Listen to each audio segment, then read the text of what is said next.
Well, in this passage from Acts of the Apostles is the ship that Paul and his company are on runs aground on this unknown island. And again, we should have like, there should be, the Odyssey in the background here somewhere. Luke was, of course, a student of Greek literature, and kind of mariners in danger at sea is a common theme in Greek literature.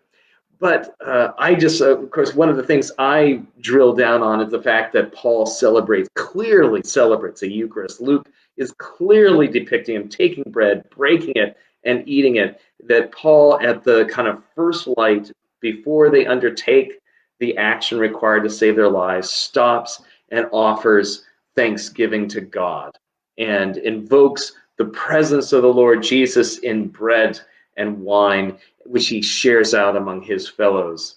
And in a sense, in this last moment on the ship, they all kind of, Paul has brought them all together into an agape feast of life, that he has convinced them that, strengthen yourself. There's going to be a test ahead, but you're going to make it. Not a hair of your head will perish.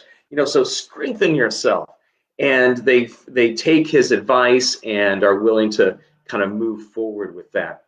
And I think one of the things that we can take away from this passage for Paul, for our own Christian witness, is how Paul is an influencer on those around him, and particularly with the centurion. Remember how in the story, the soldiers were going to kill all the prisoners, lest they escape. We've seen this earlier in the Acts of the Apostles, where if a prisoner escapes, the jailer, the guard's life is forfeit. And so what Paul, by basically being able to convince the centurion that there is a future, that no one is going to be lost on the journey, is able to influence the centurion to be himself someone who is a voice for peace, a voice for hope, a voice for the future. And so you see how Paul's absolute confidence, his absolute trust in the Lord, his absolute trust that there is a future, that there is life. And again, the metaphor of the shipwreck and being tossed into the waters. We've been reading Jonah in the mornings, right? So this is all not necessarily subtle on Luke's part, because here it is, it happens at the break of dawn. They see the shore, and it's like, in a sense, we're all trying to get to the shore. We're all trying to get to the shore, but we get thrown into the water first, right? Our ships, all our various ships, our plans, our projects, the ways in which we try to keep our lives in control or comfortable or just manageable. Let's just have that, manageable. Those ships will break upon the rocks of outrageous fortune, as Shakespeare would say. We will all wind up in the drink eventually. But in the midst of that reality, we are called to help people focus on the shore, help people focus on the future, help people focus on life. And in doing so, we can influence even those who don't believe that all will get to the shore. We can influence those to have mercy. We can, through our vision of the future, we can inspire mercy in others. What a vocation. What a vocation for all of us who are in this boat together. We're all riding this ship together, and we will be shipwrecked together. And let us all love one another, that we can see each other safely to shore. A reading from the Acts of the Apostles.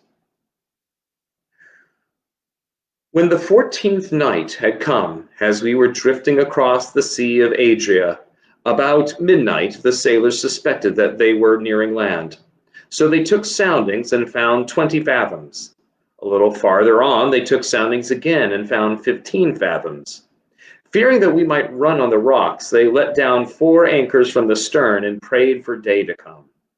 But when the sailors tried to escape from the ship and had lowered the boat into the sea on the pretext of putting out anchors from the bow, Paul said to the centurion and the soldiers, "Unless these men stay in the ship, you cannot be saved." Then the soldiers cut away the ropes of the boat and set it adrift. Just before daybreak, Paul urged all of them to take some food, saying, "Today is the 14th day that you have been in suspense and remaining without food, having eaten nothing. Therefore I urge you to take some food, for it will help you survive. For none of you will lose a hair from your heads." After he said this, he took bread, and giving thanks to God in the presence of all, he broke it and began to eat. Then all of them were encouraged and took food for themselves. We were in all 276 persons in the ship. After they had satisfied their hunger, they lightened the ship by throwing the wheat into the sea. In the morning they did not recognize the land, but they noticed a bay with a beach on which they planned to run the ship ashore if they could. So they cast off the anchors and left them in the sea. At the same time they loosened the ropes that tied the steering oars.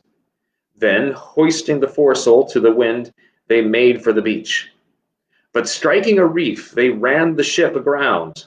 The bow stuck and remained immovable, but the stern was being broken up by the force of the waves. The soldiers' plan was to kill the prisoners so that none might swim away and escape. But the centurion, wishing to save Paul, kept them from carrying out their plan. He ordered those who could swim to jump overboard first and make for the land, and the rest to follow, some on planks and others on pieces of the ship. And so it was that all were brought safely to land. The word of the Lord. Thanks be to God.